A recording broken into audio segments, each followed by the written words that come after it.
Ny mofinaina isan'andro atolotry ny mpitandrina rakotina valina maoly.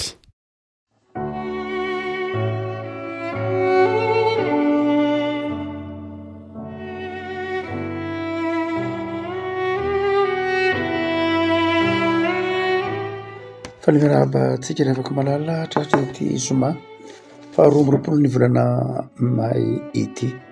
Ny mofinaina izay voalahatra antsika dia ny bokin'ny mpanjaka voalohany toko fahatelo, mpanjaka voalohany toko fahatelo, andiny fahaenina amby roapolo ka hatramin'ny fahavalo amby roapolo. Mpanjaka voalohany toko fahatelo, andiny fahaenina amby roapolo ka hatramin'ny fahavalo amby roapolo. Anaran'i Jesosy. Fa ny teny tamin'ny mpanjaka raha vehivavy reny zaza velona, satria nandevilevy ny fony noho ny amin'ny zanany ka nanao hoe tomboky lahy io, tsara antitra ianao, omeo azy aniaran'ny zaza velona fa aza dia vonoina re fa hosany iray, aoka tsy ho anao fa zarao mihitsy. Dia namaly ny mpanjaka ka nanao hoe omeo ihitsy ny zaza velona fa aoka tsy ho vonoina fa io mihitsy ny reniny.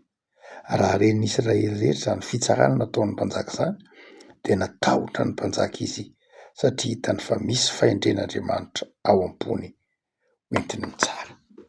Ray masino, manamasinana amin'ny fahamarinana ny tenao ny fahamarinana. Amen. Fanehoana ny fahendren'ny Solomona no asehon'ny bokin'ny mpanjaka eto. Bokin'ny mpanjaka dia mampiseho fa mpanjaka Hendry Solomona. Ary anankiray amin'izay endrika nisehony fahendren'ny Solomona ity mofinaina eto ampelantanantsika ity, izay nisy zavatra nitranga satria nisy renim-pianakaviana izay anankiroa niady zanaka, ny anankiray maty, ny zaza anankiray ary ilay maty zanaka dia haka ny zanaka ilay velon-janaka. Ary dia sarotra tamin'ny Solomona ny fitsarana azy satria tsy nanatrika ny zava-misy izy, saingy nomena Andriamanitra fahendrena izy hoy ity soratra eto ampelantanantsika ity, ka dia nahay nanavaka hoe iza ny renin'ny zaza amin'ny tsy reniny. Eto dia raha mitodika manokana amin'ilay fahendren'ny Solomona isika izay resahana manokana eto dia toy ny mpanjaka masika ny fijery azy. Toy ny mpanjaka masika ny fijery azy, entitra ary sahy mihitsy ny teny manao hoe eto ity ny sabatra, sasao ny zaza velona ka omeny anankiray. Andiny fahadimy amby roapolo, hoy ny mpanjaka, sasao ny zaza velona ka omeny anankiray ny atsasany ary anankiray kosa ny atsasany.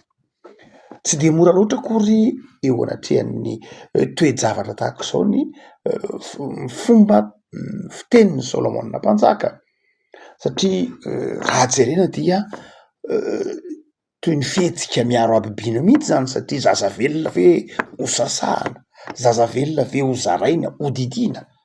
Fa nisy zavatra tian'ity mpanjaka ity nahatongavana ary fahendrena anankiray izay ndeha ataontsika hoe tsoahantsika amin'ny fahendrena ity mpanjaka ity, hoe inona no toetra naseho an'ilay mpanjaka teo anatrehan'ilay zavatra nitranga.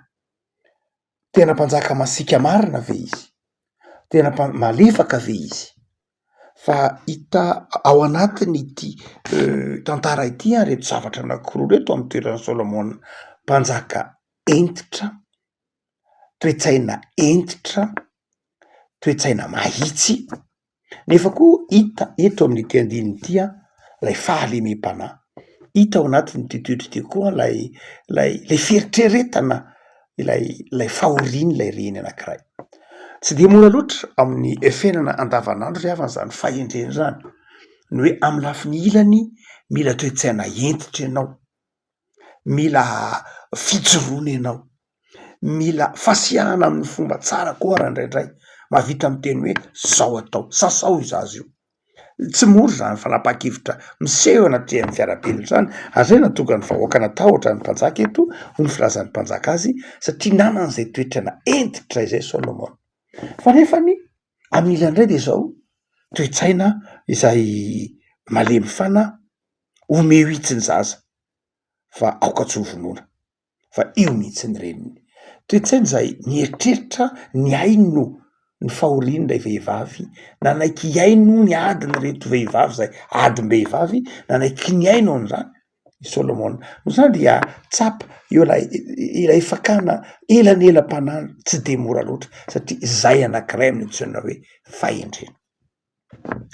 Amin'ny fable de La Fontaine fatatsika any amin'ny taonjato fa fito ambin'ny folo dia ny tantara misy fable na karazana angano isan-karazany zay nalainy Solomon nalainy de La Fontaine moa zany tamin'ny fahendrena grika ny sasany, nisy nanazy manokana, nisy nalainy tamin'le olon-kendry tany alohany.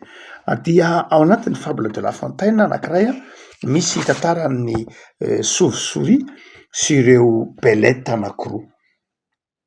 Tantaran'ny chauve-souris zany tantaran'ny ramanavy, misy ramanavy kely anankiray sy ny tantaran'ireo belety. Belety moa de karazana biby mitovitovy amin'ny ohatrohatran'ny saka, ohatrohatran'ny saka na ohatra anelanelan'ny saka sy ny tsy tena ohatry ny alika loatra, tsy de misy aty amintsika loatra izy. Ny beleta dia fa izy de karazana biby sahabo eo amin'ny 20-30 centimetatra eo ny halavany na mahery kely. Ny faritra Italie, France, Belgique, iny misy azy am'izao ndraiky izy anisan'ny zava-manan'aina arovana izy am'izao andro am'izao vanim-potoana antsika zao amin'ny faritra Europy iny. Izy zany de biby mihinana voalavo sy mitotozy, ndraindray ara mangalatra zanak'akoho raha ohatra ka tamin'ny fotoana taloha. De tantaran'izao i Jean de La Fontaine hoe ndray maka ozy nisy ramanavy anankiray chauve-souris nohony tsy fitandremany de latsaka tao anatin'ny tranony toeran'ny belety anankiray izy.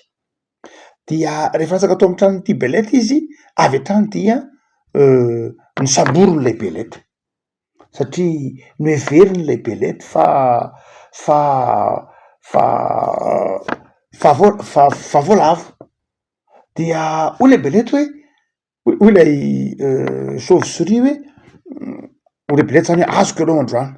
De hoy lay chauve-souris manao hoe za nge tsy totozy fa za nge vorona e, hitanao reto ny elako reto, sady ningainy ny elany. Dia navelan'lay belety nandeha izy. Afaka andro vitsivitsiny iny noho ny tsy fitandremany any, latsaka indray izy tao anatina tranona belety hafa. Belety hafa indray zany, tranona belety hafa indray ny latsahany. Rehefa latsaka tao izy dia tonga de nisamborin'lay belety de tezitra be lay belety manao hoe za tsy tia vorona. Dia hoy lay matoko ty vorona ty androany, hoy lay belety. De namaly lay chauve-souris lay ramanavy miteny hoe za nge tsy vorona e, hitanao hoe jereny fa tsy jereny tsisy volo jere za tsy vorona. Dia navelan'lay belety izy. Ny afatra de La Fontaine de ny hoe zava-dehibe ny fahaizan'ny olona, ny fahendrena de ny fahaizana mampifanaraka ny toetra am'izay zavatra mitranga. Misy zavatra mandrakariva zay tsy maintsy ilantsika, ataotsika hoe adaptation, ilaina ny hoe ndraindray etsy ohatran'ny ramanavy teo hoe tondrandray vorona, ndraindray biby, nampiasain'ny ramanavy izay toetrany mahay miova izay. Na ny maromaro koa toetrany mahay mampifanaraka ny toetrany na ny fietsiny amin'ny zavatra mitranga mba hialana amin'ny olana. Eto dia tsy misy hafa an'izany izay toetra izay zay anankiray amin'ny fahendrena, hoy de La Fontaine. Ny adaptation na ny fahaizantsika mampifanaraka toetratsika amy zava-misy de tena fahendrena mihitsy. Marina loatra hoy de La Fontaine fa ratsy raha ohatra ka hoe miovaova tahaky ny tsy manana mahay anao, fa ny adaptation de tena ilaina mihitsy rehefa fantatrao ny mahay anao. Fa raha ohatra ka ny adaptation natao fiainana isan'andro de manjary lasa olona tsy manana zay maha izy azy. Fa rehefa fantatrao tsara zay maha izy anao dia afaka manao adaptation tsara mihitsy ianao. Afaka mampifanaraka ny toetranao, afaka mampifanaraka ny ny fiainanao amy zava-misy. Andeha andray ohatra isika, ataovy hoe mipetraka any ivelany ianao, asa any Europa na any Amerika na any Afrika, ka fantatrao tsara ny mahamalagasy anao. Raha fantatrao tsara ny mahamalagasy anao dia mora aminao, tsy mampaninina aminao ny mandeha ho azy aminao, ny manaraka ny miaraka amin'ny vazaha de tsy mampaninina, mety tsara miaraka amin'ny vazaha, hainao ny mampifanaraka ny fiainanao amin'ny fomba vazaha, amin'ny fomba tany any Europa. Satria fantatrao mahay anao de tsy very mihitsy zay. Fa misy indraindray rehefa tsy fantatrao le mahamalagasy anao, tsy fantatrao le tena mahay anao de zao, raha ohatra ka ataovy hoe any Afrika anao de zao, raha tsy fantatrao le tena mahay anao de mety ho very tanteraka mihitsy le mahay anao. Na raha ohatra ka any Amerika de mety ho very tanteraka mihitsy koa le mahay anao. Ny zava-dehibe tiany de La Fontaine ho takatsika de ny hoe isan'ny fahendrena ny fahaizana manaraka, mampifanaraka ny toetra sy ny fihetsika am'izay zava-misy, adaptation hoentsika teo. Fa tsy afaka simba isika raha ohatra ka tsy fantatsika aloha zay maha isika tsika, tsy fantatsika zay mampiavaka atsika, tsy fantatsika zay tena ampy isika, raha ohatra ka miezakazaka manao adaptation tsotra fotsiny zao.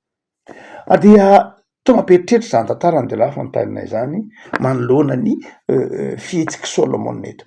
Solomon zay hainy tsara ny hoe eto masika na de tsy masika ary izy, eto kosa tsara fanahy na de tsara fanahy ary izy, fa mana zay maha izy azy izy, voafehiny tsara ny toetra tokony ho aseho, voafehiny tsara ny zavatra andrasana am'lay andraikitra izay misy azy.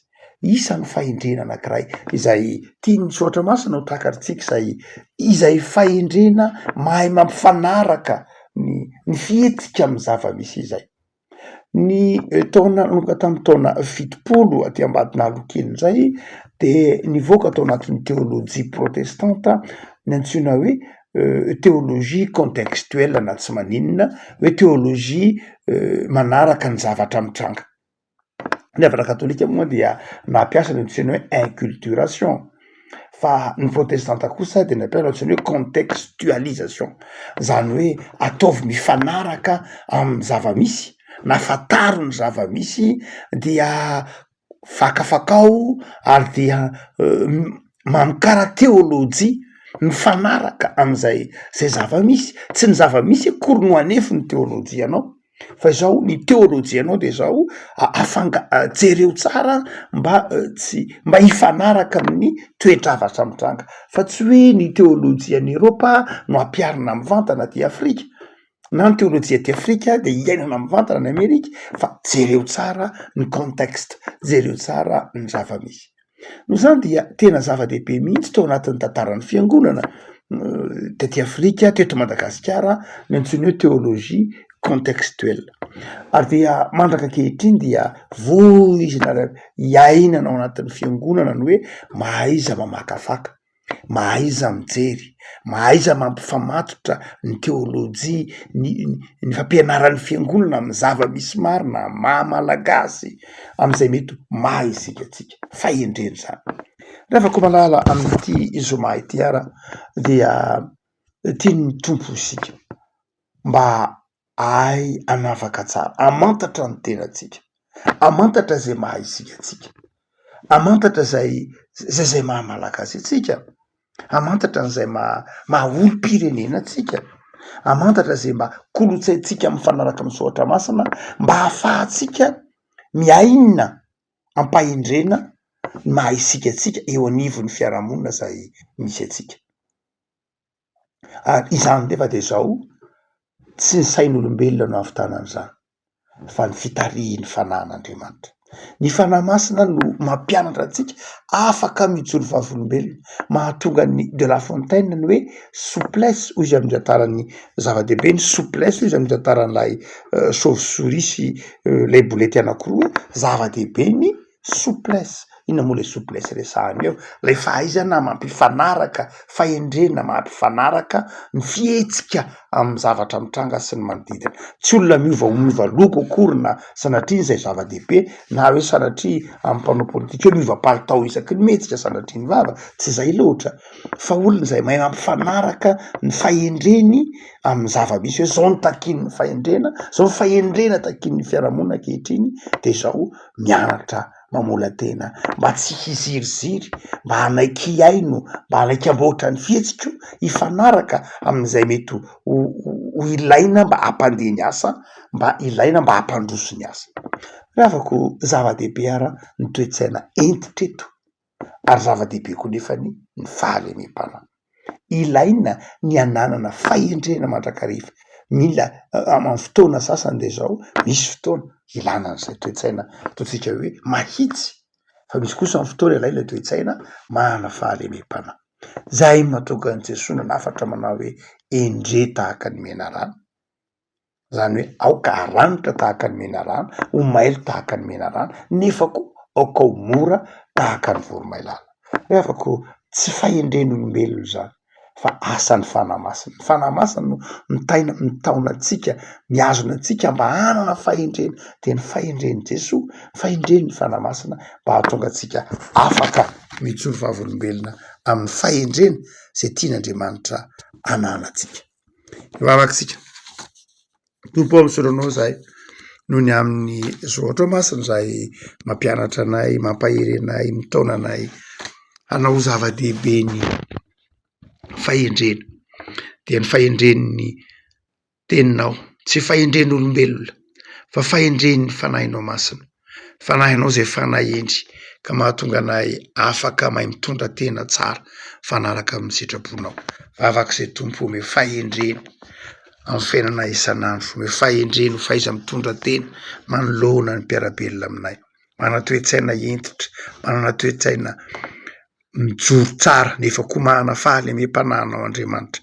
De taio tompo an'io tontolo andronay an'io, ny tontolo andro andehananay amin'ny fahendrena sy ny fahatahorananao.